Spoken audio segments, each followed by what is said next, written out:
Dhe të dashur me që jemi bashkë në spitalin Rezonanca 2, aty ku në çdo emision e tregojmë shërbimet të cilat mund t'i gjeni në këtë spital, si që kemi thënë shumë herë, nga A deri në Z. Po sot do ndalemi tek një problematik shumë e shpesht, e cila goxha bën problem tek pacientët. Është fjala për thonjët e këmbës, të cilët, siç e njohim në popull, futen në mesh dhe krijojnë goxha problem, dhimbje të mëdha, temperaturë, skuqje, probleme me këpuca e çdo gjë tjetër, me të cilën duhet një trajtim specifik. Pikërisht këtë temë në pak kohë do ta trajtojmë me ortopedin Dr. Rahman Shala. Faleminderit shumë Dr. Rahman për këtë kohë të shkurt, po për këtë temë kaq shqetësuese. Ju me siguri çdo ditë keni pacienta me këtë problem. Patjetër, do të thotë, me vite. Me vite.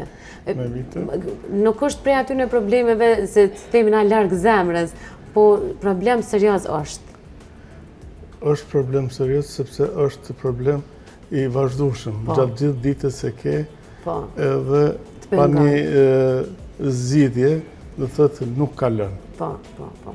Tregom tash kur është koha ose kur është niveli i infeksionit që duhet me u intervenua. A është intervenim kirurgjik, a është intervenim që duhet bëhet me anestezian? Zakonisht punohet me anestezian lokal, edhe koha më e përshtatshme për zgjidhjen e këtij problemi është sa më herët, që lajmërohet, më herët me u lajmëruar, edhe në Zanafill problemi është i zgjidhshëm më lehtë. Zakonisht zgjidhet në mënyrë kirurgjike, ku bëhet largimi i pjesës së thonit të futur në mish, sipas popullit, do thotë, sepse nëse vazhdon me qëndru infeksioni, momentalisht kur është në fazat fillestare është edhe pa infeksion. Vetëm i futun edhe dhem, pas kuqe, pa ato. Mirë, por nëse lehet mas dorë, do thotë ai komplikohet edhe zgjidhja dën kohë më shumë për me u zgjidh mas infeksionit edhe. Zakonisht është problem i këpuca, është problem mas shtatzanive, do thotë për shkak të ajtjes së këmbëve. Do thotë edhe për shkak të këpucave të papërshtatshme. Po. Ndërkohë, a janë simptomat e para vetëm ato që dëvron pak, sepse nuk ju ndodh çdo kujt, po nganjëherë thotë dikush s'kam pas kur problem tillë, s'di pse më bë. Dikush e ka shumë shpesh, i përsëritet. Janë edhe predispozita gjenetike që disa familjeve ju bëhet. Disave më pak, mirë po është problem do të thotë i përhapur mjaft. Këto personat që janë të rrezikuar janë personat që rrinë gjatë në këmbë, me këpucat e ngushta, edhe mas problemeve sistemike, si njerëz që kanë ajtje, zakonisht shtatzana, do thotë mas shtatzanisë ose gjatë shtatzanisë ju krijohen për shkak të ajtjes së gjithë trupit. Kur jemi te intervenimet që ju e bëni, a largohet komplet thoni, apo vetëm punohet pjesa ku është problemi? Jo, largohet vetëm pjesa që është e futur, do thotë bëhet ndërhyrje kirurgjike edhe shkatërrohet matriksi që mos lajmërohet. Zakonisht në formën që e punojmë ne, recidivat apo përsëritjet janë shumë të rralla, mos më thënë, heqën në jetën time, këm punu me mia, më ka ndodhur një herë dy me punu. Me ju rikthy. Me ju rikthy. Nëse punohet në mënyrë radikale, zakonisht nuk përsëritet. Nuk përsëritet. Ndërkohë, është një prej atyre intervenimeve që disa ditë ka problem, ose s'punet me ecë, ose ka dhimbje, ose... Mas intervenimi, zakonisht një ditë dy, duhet me pushu, mos me pas aktivitet, për ndryshe aktivitetin mund me zhvillua, do thotë zakonisht mjekimi zat 10 deri në 2 javë, për 2 javë zgjidhen, do thotë ky problem. Edhe më herët në herë, mirë po varet sa është i avancuar. A ka rëndësi mandej edhe po e them mas që trajtimet, a mund me ju infektu, a duhet me përdor antibiotik në këtë raste? Zakonisht pas intervenimeve ditë e para përdoret antibiotiku, Mirë po rreziku për infekcion çdo herë ekziston, të secila sëmundje, të çdo intervenim. Pra ato bëhet profilaksa me antibiotik, analgetik 2-3 ditë e para edhe zakonisht 10 ditë deri në 2 javë hiqen pejt edhe llogaritet i shnosh. Mas 2 javë faktikisht llogaritet i shnosh. Për shembull, a ka rëndësi mënyra që i prem thojt përmes me orë deri te futja e thonit në nesh? Po, ka rëndësi, do të thotë mirëmbajtja është shumë gjë e rëndësishme. Do të prerja e thonit duhet të bëhet drejt dhe mos të hyjet thellë me briskun e thonit, sepse rreziku për me hyrë është nëse hyjet thellë me brisk të thëjve në. Për shembull, se po flasim për gishtat e kamës, nëse e prem drejt dhe anësore, ti thua është më rrezik, duhet ta prem drejt që mos të ketë anësore. Okej, kjo një informacion shumë i rëndësishëm. Po, edhe një mundësi është masazh i bëhet, masazh që të nxerret. Jashtë. Që të nxerret. Kjo do thotë që të del, do thotë rrafshohet. Po. Duhet kjo, do thotë te gishti i madh. I kamës bëhet edhe lehet të rritet thonin, do thotë që mos hy. Mos hy. Nëse del nuk hyn zakonisht. Po, nëse veç e merr formën, tani prehet në formën e vet, domethënë ka rëndësi mënyra se si i prem thaj. Si trajtohet, po. Kush ka predispozita më shumë te femnat apo te burrat si fenomen? Te femnat është më shpesh. Për shkak takeve thua? Për shkak takeve, për shkak kpucave të ngushta, për shkak stazanive, do të thotë është dy meni, mashkull e femra. A është më problematik këto raste të pacientët që kanë edhe diabet?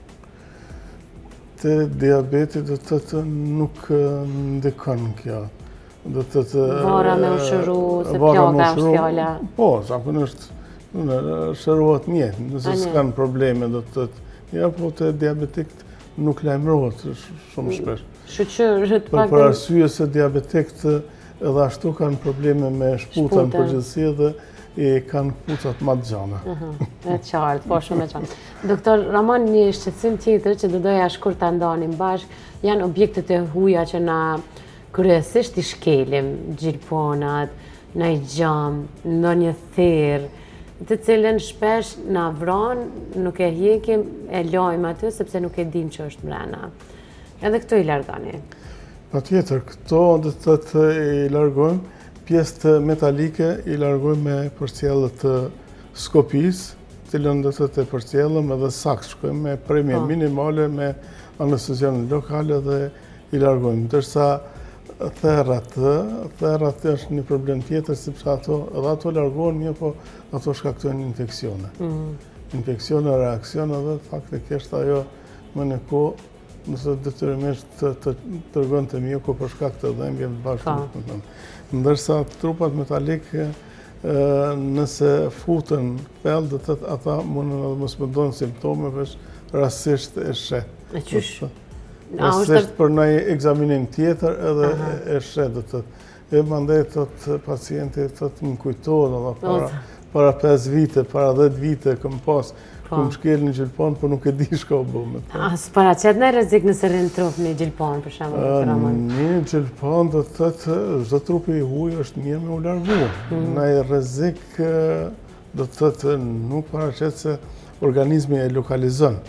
E lokalizon, ajo mbështillet me inde fibrotik, kapsullohet edhe nuk sjell mirë, po gjithmonë është një bombë kurdisën që për një moment mundet me shpërthy, mundet me infektu, mundet me lëviz, me shkaktu probleme tjera. A është met që thonë një gjilpon, kur për shembull nëse shkelim një gjilpon, edhe nuk e kemi hik, ajo gjilpona e gjen rrugën, mund me shku deri te zemra, mund mitet e tjera. Mit është, për arsye se ajo teoretikisht është e mundër, mirë po praktikisht nuk ka ndodhur asnjëherë. Nëse ajo është vetëm nëse futet direkt në venë, mirë po edhe venat kanë lakesa, kanë deri në ngjitje në zemër, do të thotë, ajo detyrimisht do të ndalet diku. Domethënë nuk është met kjo. Met është më shumë, do të thotë edhe frikë. Po, edhe frikë, absolutisht. Në karrierën time nuk më paun asnjëherë. Mundet me lëviz gjilpona për shkak kur është mes muskujve, mes vaseve. Lëviz. Po, lëviz do të thotë pak mirë, po jo Ajo, se ajo do të me hynë në vendët të, për më në gjitë në zemër. Është ndërsa do nëse është edhe në arterje, nuk shkon në zemër, se arterja e shtyn gjakun, ndërsa vena e tërhek. Mundësia është shumë e vogël, mos më thënë, e pa mundur prej kamës me shku në zemër. Po prapë si teori e ke ndëgju, sepse këtë pacientat e kanë atë frikë. Ajo, për shkak të frikës, sa kënë është vinë. Po, ndërkohë të zonë nëse unë e vi dhe thamë, nuk e di sigur, a kam diçka jo, po kom shkel diçka, më ka dhimbë shumë, po nuk po preki asgjë. Do të thonë, në këtë rast, është ndonjë ultratingull, apo si e gjeni? Rëntgeni, trupat metalik rëntgeni, ndërsa therat e këto najherë shifen në rëntgen, najherë nuk shifen. Kje ku ka më problem? Për këto najherë duhet nështë edhe rezonancë magnetike, ose CT. Me qenë në lëkur edhe me ultrazor shifen. Edhe me ultrazor. Po, por janë probleme të cilat sanohen, nuk është diçka e madhe. E boni, po besoj çdo ditë në spital këto në rezonancë kene paciente? Çdo ditë kemi rastet ndryshme, do të thotë që i hekum edhe gjylpërat cilat kanë hi para 10 vjetë, 20 vjetë. Po është zbulur rasisht? Ka zbulur rasisht ose ka orë për një rezonancë dhe për shihet që rezonanca ka artefakte ato, atëherë për njëherë dyshimi është me najtë trup metalik, që është dikur në të. Edhe kemi gjithë, dhe të trupa metalik që ka orë për rezonancë, mirë për se ka ditë që e ka një. Kryerësisht kjo që pëthut mas 10 vjetë, për shamu, a ka qenë infektunë ose diçka? Jo, organizmi do të ka mekanizmat mbrojtës vetë, me cilat e lokalizën edhe me një farmyre e inkapsulat. Doktor Aman, unë të presë në studio me folë ma gjerë, ma gjatë për temat cilat ju çdo ditë ju ushtronin në profesionin tënë. Për të mirë, inshallah. Faleminderit ti. Shumë kënaqësi që bënëm një intervistë shkurt me 2 probleme shumë të shpeshta. Unë disa e prita doktor Amani këtu, ishin disa pacientë të cilët patën këtë shqetësim. Imagjino sa shumë ka doktor Amani çdo ditë në spitalin Rezonanca ku dhe punon, pacientë të tillë që kanë një problematikë të tillë. Të gjithë ju të cilët keni dyshime që ndonjëherë në jetën e juaj keni shkel një gjilpon ose diçka e tillë dhe nuk e keni largu, është mirë të konsultoheni dhe ta largoni, siç e tha edhe doktori, mund të jetë e qetë, po nga dita në ditë mund të jetë një problem për juve. Ndërkohë sa i përket problemit së thonjeve të futur në mish, një problem që s'duhet ta duroni sepse shpejt sanohet edhe shërohet dhe mund mathni kpucat që dëshironi. Faleminderit shumë, kthehemi në studio.